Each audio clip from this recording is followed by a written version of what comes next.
Darius Bennett, a black single dad in his 30s, was already 20 minutes late to pick up his daughter from after-school care when he saw the sedan stalled on the shoulder of Route 17. Hazard lights blinked weakly against the gray December sky. Snow clouds hung low over the Ohio hills, threatening the first real storm of December, and the woman standing by the open hood looked utterly lost, like someone who had never been lost before and did not know what to do with the experience. Her phone was dead in her hand, her coat too thin for the dropping temperature, her heels entirely wrong for the gravel shoulder. Darius pulled over without thinking, the way he always did when he saw someone in trouble. 10 minutes later, the engine turned over. She reached for her wallet, but Darius was already walking back to his truck, his dark brown hands waving off whatever she was trying to say. He drove away before she could ask his name. That night, Amara asked why he helped someone who did not even say thank you. Darius told her some things do not need witnesses. At 11:47, a black car stopped outside their house. Someone knocked. The house on Maple Street had belonged to Darius's parents before the bank took most of what they had left behind. His father had built the back porch with his own hands the summer Darius turned 12, teaching him how to measure twice and cut once, how to level a foundation, how to drive a nail straight without bending it. His father's deep brown hands had guided his smaller ones' calloused palms steady on warm brown skin. Those lessons had become the foundation of everything Darius knew about work, about patience, about doing things right, even when no one was watching. His mother had planted the rose bushes that still bloomed every June, despite years of neglect, and the vegetable garden that Darius still tended every spring because he could not bear to let it go wild. The tomatoes never grew as well as they had under her care, but they grew, and that felt like something. A framed photo of a beautiful black family. His parents, younger, smiling, Darius gap-toothed between them, still hung crooked in the hallway, watching over every change the house had survived.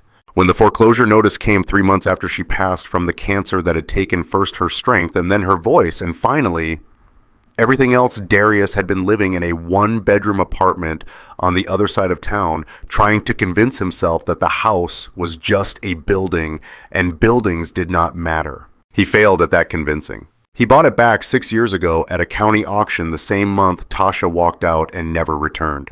He paid $12,000 over the minimum bid because 2 other people wanted it, and he could not stand the thought of strangers sleeping in his childhood bedroom, walking on floors his father had sanded by hand. The porch still sagged on the east side where his father had miscalculated the support beams. The furnace wheezed through every winter like an old man climbing stairs. But the mortgage was his, and that meant something in a town where most folks rented from landlords who lived 3 states away and never fixed anything that could be ignored. Darius ran a mobile repair service out of his truck, a white Ford with 200,000 miles on the odometer and a toolbox bolted to the bed that contained more value than the truck itself. He had bought the tools one at a time over 15 years. Each wrench and socket and diagnostic scanner representing a job well done. A problem solved. He fixed what people could not afford to take to dealerships, which in this part of Ohio meant he fixed almost everything. Alternators in church parking lots on Sunday mornings while families filed past in their Sunday best. Radiator hoses in grocery store lots on Tuesday afternoons, while single mothers juggled shopping bags and toddlers grateful for someone who would come to them. Brake pads in driveways on Saturday evenings while kids watched cartoons through living room windows. The work was inconsistent. Some weeks he cleared enough to put money aside for Amara's college fund, a savings account that grew so slowly it barely kept pace with inflation but grew nonetheless. Other weeks dinner came from the food pantry at St. Michael's, and he told Amara they were helping the church use up donations before they expired. She pretended to believe him. They both pretended she believed him, and there was a kind of love in that pretending. Amara was 7, now small for her age, with deep brown skin and a halo of tight curls that refused to stay in any style for long, but fierce, in ways that surprised everyone who met her, from teachers who expected quiet compliance to neighbors who assumed a girl without a mother would be fragile.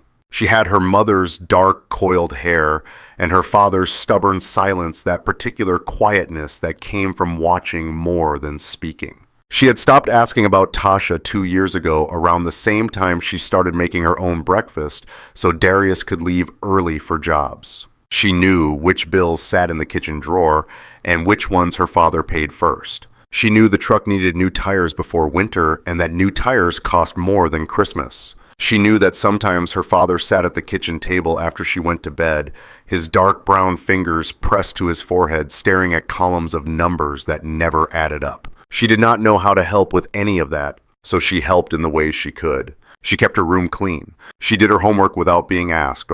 She never complained about the generic cereal or the clothes from the thrift store. It was too much understanding for a 7-year-old, but she carried it anyway because that was what you did when you loved someone. That morning, Amara had asked about the woman from the night before. Not the woman at his door, because that had happened after she fell asleep. The woman on the road. She is probably warm and safe now, Darius said, pouring cereal into a chipped bowl that had survived 3 generations of Bennett. Amara studied him with eyes too old for 2nd grade. But you were late to get me. I was about 15 minutes. Mrs. Patterson stayed with you and you stopped anyway, even though you were already late. Darius set the milk carton down. Sometimes helping someone does not cost you anything except time, and time comes back around. Maybe not to you, maybe not right away, but it comes back around. That is how the world is supposed to work. She considered this while chewing her small face serious. What if she was mean? Then I still did the right thing. That part belongs to me. What she does with it belongs to her. Amara nodded slowly, filing this away in whatever mental cabinet 7-year-olds keep for lessons they will need later. Lessons about kindness and integrity and what it means to be good in a world that does not always reward goodness. Darius watched her eat and felt the familiar weight of loving someone more than his own survival. 40 miles away, Clare Whitmore sat in a penthouse that occupied the entire top floor of a building she owned. The Cleveland skyline stretched beyond floor-to-ceiling windows, a glittering testament to human ambition. But she was not looking at it. She was staring at her ceiling, unable to sleep for the first time in years, replaying the same 10 minutes over and over in her mind. Claire had built Whitmore Logistics from a single refrigerated truck her father left her when a heart attack took him at 53. She was 22 years old and everyone told her to sell the truck and move on with her life. Instead, she drove that truck herself for 3 years, learning every route and every way a truck could break down at 3 o'clock in the morning. She negotiated with Teamsters who had been in the business longer than she had been alive. She met with senators and union bosses and investors who looked at her like she was a child playing dress-up. She had fired executives who cried and hired others who thought they could outmaneuver her. She slept 5 hours a night because sleep was inefficient. And she woke every morning knowing exactly who she was and what she wanted. Now she owned 4,000 vehicles spanning 22 states. She employed 18,000 people. She was worth approximately $4.7 billion. She had everything anyone could want and nothing that actually mattered. And she could not stop thinking about the mechanic on Route 17. She had been driving herself, a rare occurrence that her security team hated and her assistant had learned to accept with resigned sighs. The meeting in Columbus had run 3 hours late because the potential acquisition target could not make a decision. By the time she escaped, her patience was worn to nothing. She was too wound up to sit in the back of a town car pretending to answer emails. She wanted silence, the kind of silence you could only find on a 2-hour stretch of empty highway in the middle of nowhere where no one could reach her and no one expected anything from her. Then the sedan died without warning, the dashboard lighting up with errors. Her phone battery followed seconds later. She stood there in the cold, watching cars pass, and felt something she had not felt in decades. Helplessness, the complete absence of leverage. She could not buy her way out of this situation. She could not negotiate with a dead engine. The man in the white truck did not slow down at first. She saw his brake lights flash, then release. Then the lights came on again, and he pulled to the shoulder. And a moment later, he was walking toward her with a flashlight in one hand and a toolbox in the other. He did not know her name, did not know her net worth. He just saw someone in trouble and stopped. She had tried to pay him. He refused. He simply shook his head, said something about paying it forward, and walked back to his truck. He drove away before she could ask his name. By midnight, she had his name, his address, and a summary of his life that fit on half a page. By 1 in the morning, she was parked outside his house trying to understand why a man with so little would give his time to a stranger who clearly had so much. She had knocked. He had opened the door in sweatpants and a faded shirt, his deep brown face showing no recognition, no calculation, just polite confusion. "I am the woman from the road. I wanted to thank you properly."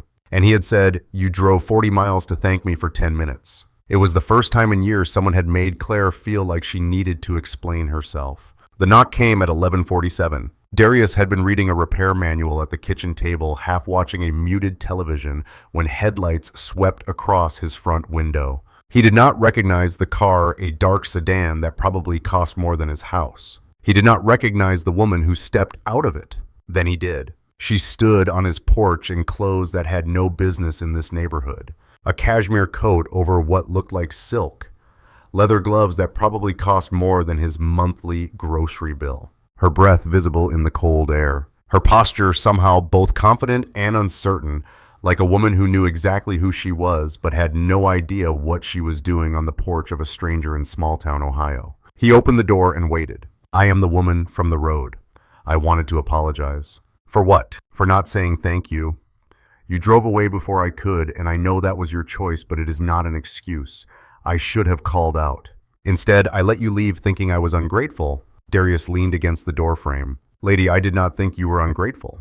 I thought you were cold and stressed and probably had somewhere more important to be, just like I had somewhere to be." Her expression flickered with confusion. Most people expect acknowledgement when they help someone. They expect gratitude.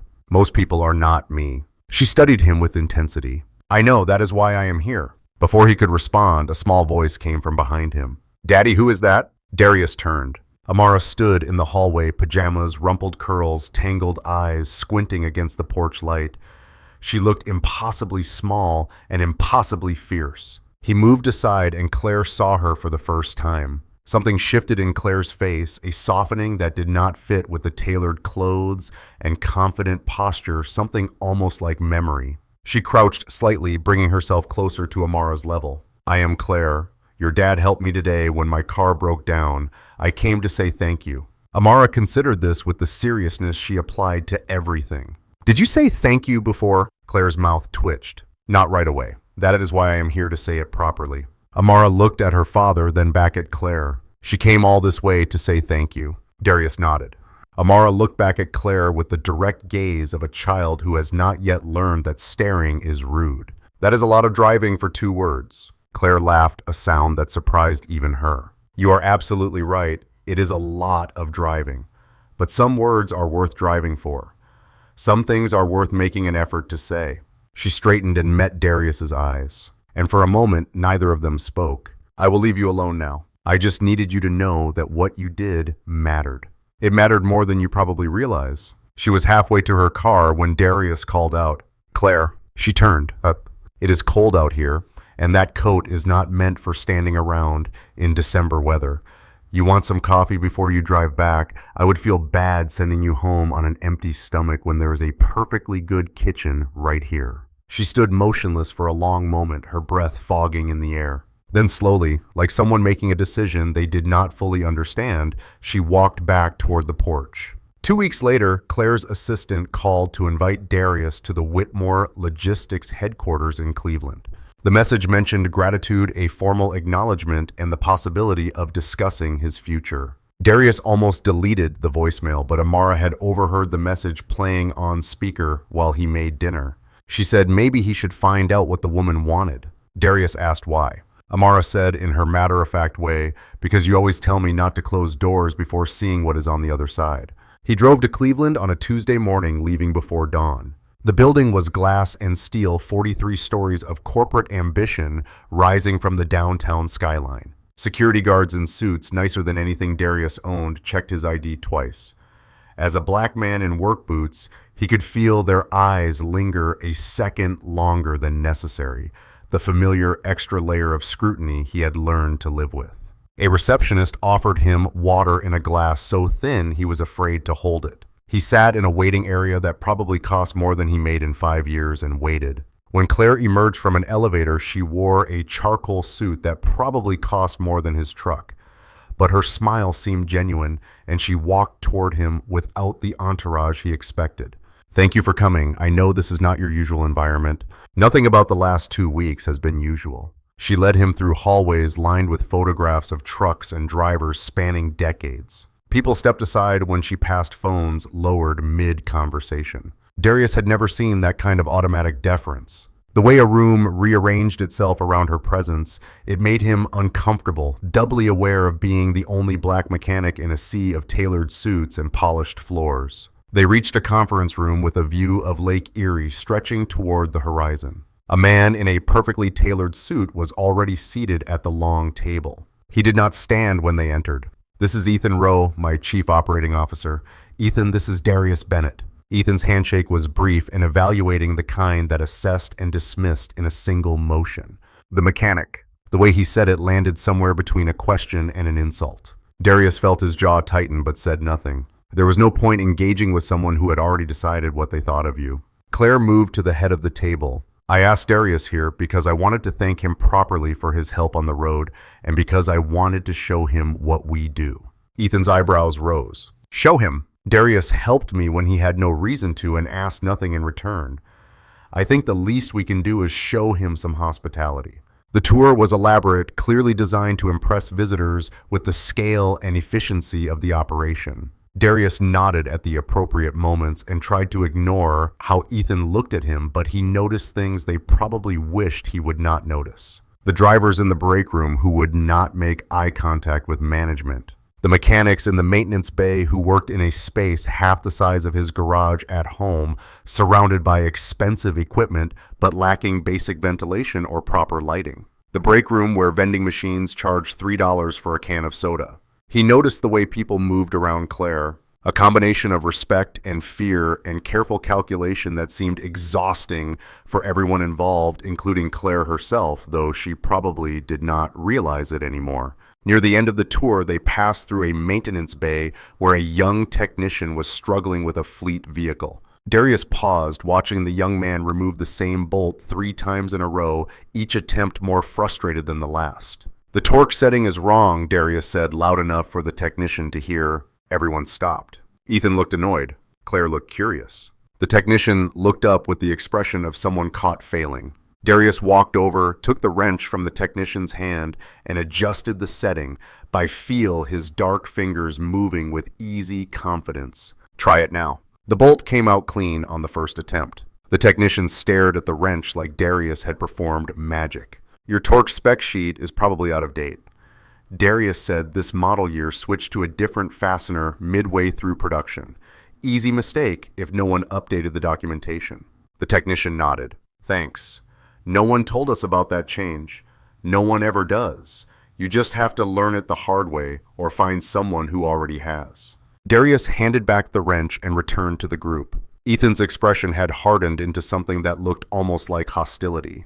Claire's eyes suggested she was cataloging everything she saw. That evening, after Darius had driven home and eaten dinner with Amara and helped her with her math homework, Ethan sat across from Claire in her corner office and made his case. He is a liability waiting to happen.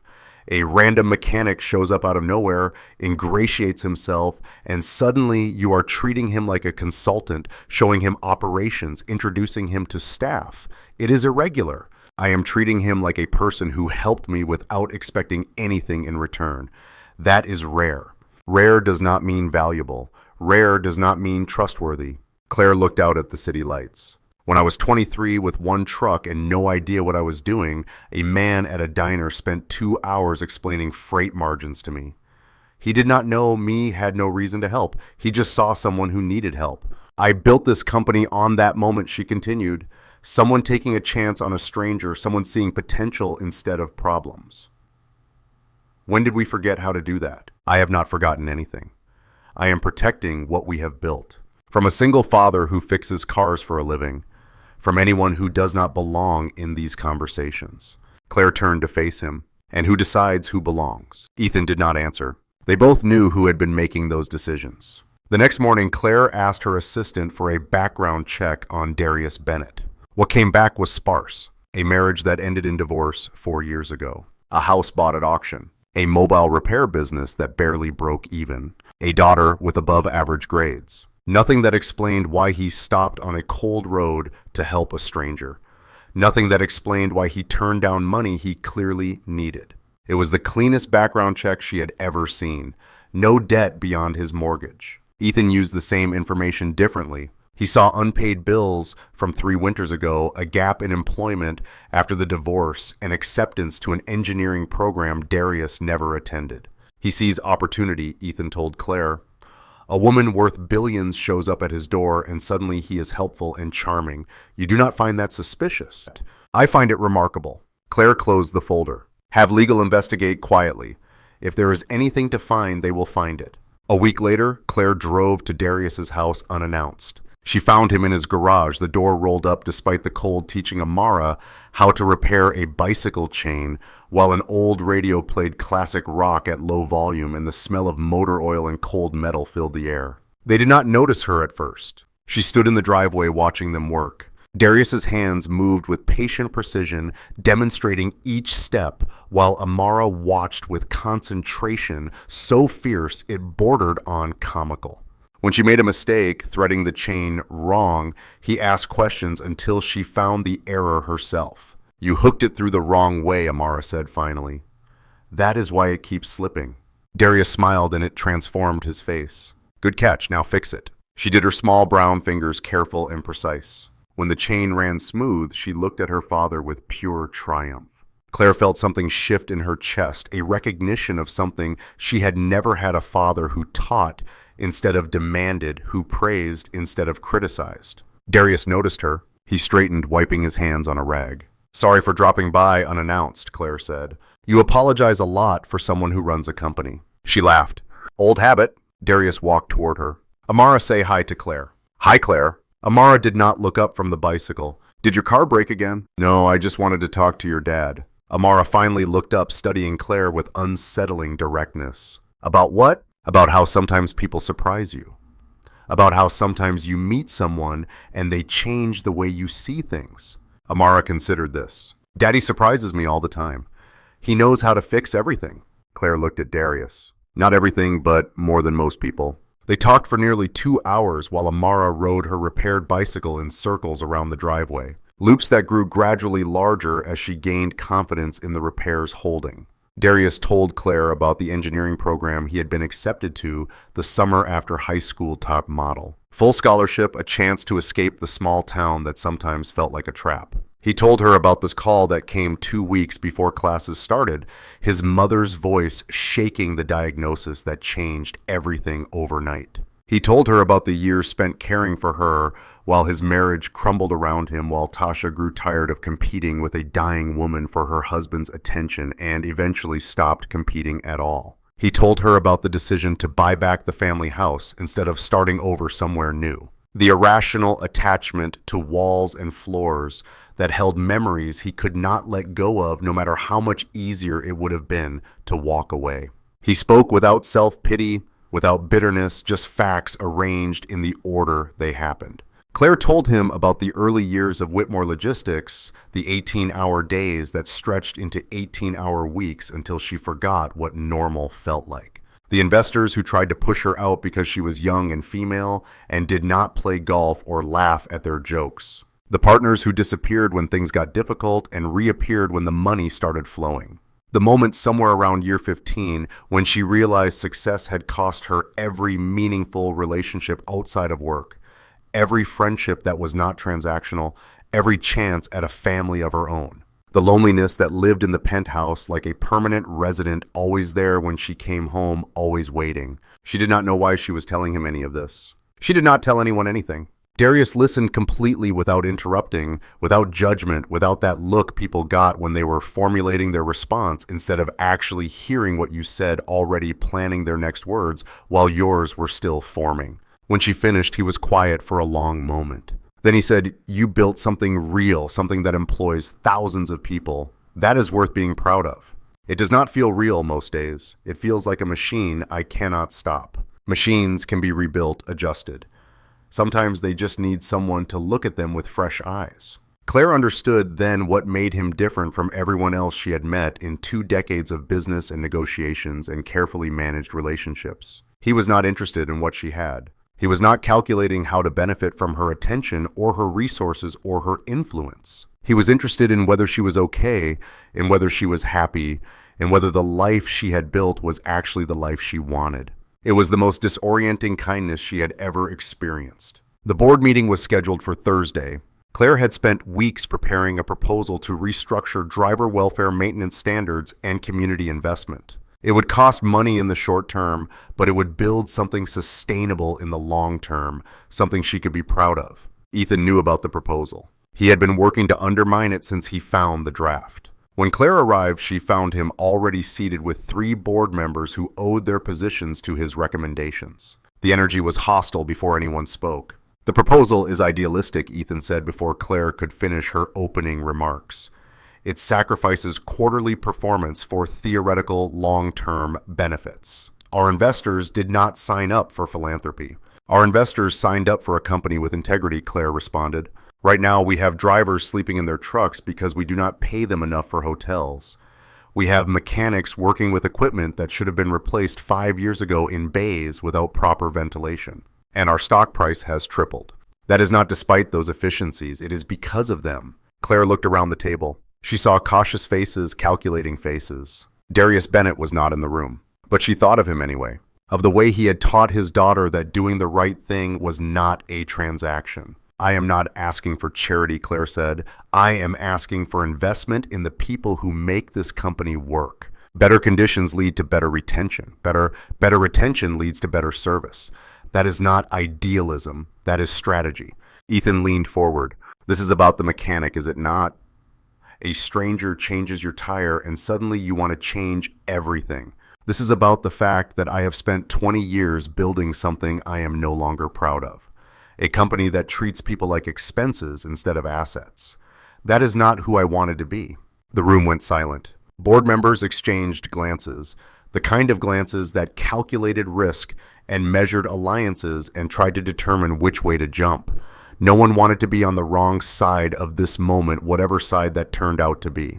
Claire continued, "I am going to implement these changes with or without board approval, but I would rather have your support. I would rather build this together." The vote was closer than Claire expected, but in the end, the proposal passed by a single vote. Ethan resigned 2 days later. His departure was quiet and professional. Claire did not celebrate. She got to work. The story reached the media within a week. Someone leaked details of the proposal the board fight the connection to a small-town mechanic who had helped the CEO on the side of a highway. Reporters started calling Darius's phone at all hours, leaving voicemails that ranged from polite to desperate to borderline threatening.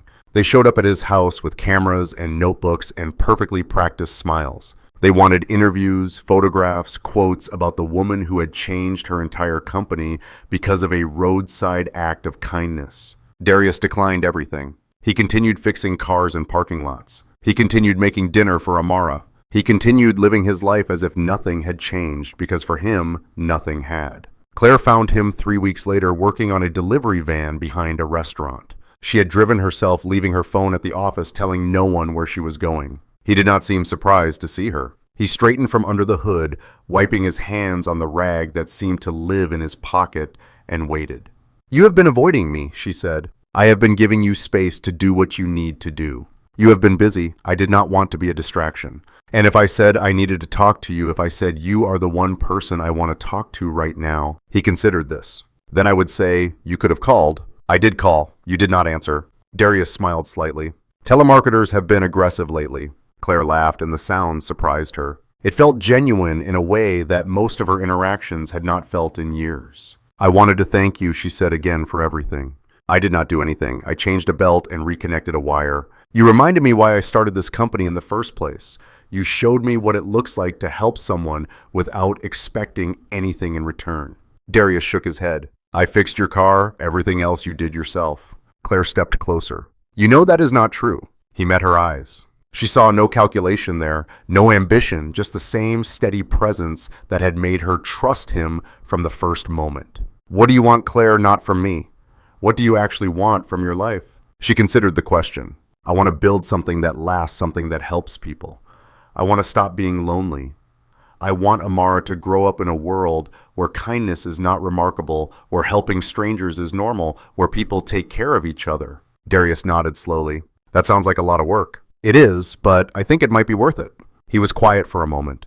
Then he picked up his wrench and turned back to the van. I think so too. Claire watched him work for a while. The restaurant owner came out and offered her tea, not recognizing her, just being hospitable. She accepted. She sat on an overturned crate and watched Darius Bennett fix an engine. And for the first time in 20 years, she felt like she was exactly where she was supposed to be. A year later, Whitmore Logistics had implemented every change Claire proposed and added several more. Driver retention improved by 40%. Maintenance costs dropped as equipment was properly maintained instead of run to failure. Community investments generated goodwill that translated into contracts and partnerships that aggressive tactics had never achieved. Darius still ran his mobile repair service 4 days a week, but now 3 days a week he consulted for Whitmore's maintenance division, just as someone who knew how to fix things and how to teach others to do the same. He wore the same clothes he always wore.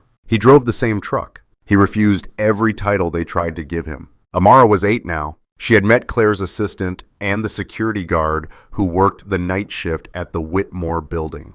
She had visited headquarters and asked pointed questions about why the break room sodas cost so much and why the mechanics did not have better chairs. She had informed her father in the car on the way home that Claire was nice but worked too much and that someone should probably tell her to take a vacation. Claire and Darius had not defined what they were to each other. They did not need to. Some relationships did not fit into categories. Some connections existed simply because they existed, and trying to name them would only diminish them. On a Sunday afternoon in early April, when the Ohio spring was finally winning its battle against winter, Claire drove to Darius's house. She found him and Amara in the backyard, assembling a birdhouse from a kit she had given Amara for her birthday. "You are early," Darius said, looking up from the instructions he was pretending to read. "Meeting ended ahead of schedule. I escaped before anyone could schedule another one." Amara looked up from the piece she was sanding. "Did you fire someone?" Claire laughed. "Not today, just boring paperwork." Amara nodded seriously, as if this made perfect sense, and returned to her work. Claire settled into a lawn chair with a broken armrest and watched them build.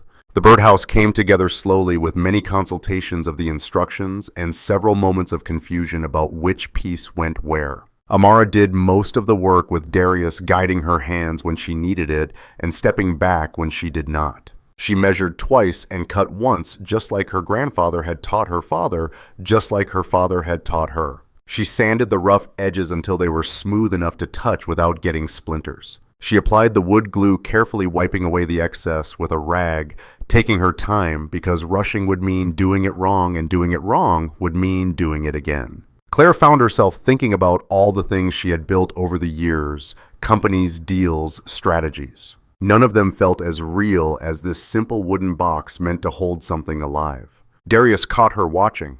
"Penny for your thoughts." Claire smiled. "Just thinking about what we repair and what we build new. How sometimes they are different things and sometimes they are the same thing. Sometimes they are," Darius agreed. "Sometimes fixing something is just building it again, better than it was before." Amara finished the last piece and held up the birdhouse with obvious pride. "Where should we put it?" Darius looked at Claire. "Where do you think?" Claire scanned the backyard. The old oak tree that had been there longer than the house. The fence that needed painting. The garden beds that Darius's mother had planted decades ago. Near the old oak, high enough to be safe from cats, but low enough that we can see it from the kitchen window. Amara carried her creation toward the tree, walking carefully as if the birdhouse were already full of birds. Darius moved to stand beside Claire. "Thank you," he said quietly. "For what?" "For being here. For letting her know you. For not giving up on any of this." Claire watched Amara positioning the birdhouse against the trunk, trying to find the perfect spot. "She is remarkable. You have done something extraordinary with her. I just tried not to mess her up too badly. That is all parenting is, I think. Trying not to mess them up while figuring out how to do it right. Making it up as you go and hoping you are getting more things right than wrong. Hoping they will forgive you for the things you got wrong. That is all any of us are doing, trying not to mess things up while we figure out how to make them better." He laughed softly. "Fair point. They stood together in comfortable silence while Amara called for help mounting the birdhouse. Darius went to her and Claire followed, and together the three of them secured the small wooden structure to the old tree that had watched over this yard for generations. It was not a fairy tale ending. There were no declarations of love, no dramatic transformations, no sudden revelations that solved everything. Just three people in a backyard on a Sunday afternoon building something small together. But sometimes the small things were the ones that mattered most. Sometimes the most important repairs were the ones no one else could see. And sometimes a stranger on the side of the road turned out to be exactly the person you needed, arriving exactly when you needed them. Amara stepped back to admire their work. Do you think birds will actually come? Darius put his arm around her. Eventually, we just have to be patient and wait. Claire looked at the birdhouse, then at Darius, then at the life she had somehow stumbled into from the shoulder of Route 17. I think I can manage that. Amara grinned. She says that now. Darius laughed. She is working on it. We all are. Claire smiled, not denying anything. Yes, I am working on it. The sun began to set over the small town in Ohio, painting the sky in shades of orange and pink and gold that no amount of money could buy, no contract could secure, no board meeting could vote into existence. The birdhouse waited empty but ready, and three people walked back toward a house that had once felt lonely and now felt like something else entirely. Something that might, with time and patience and care, come to feel like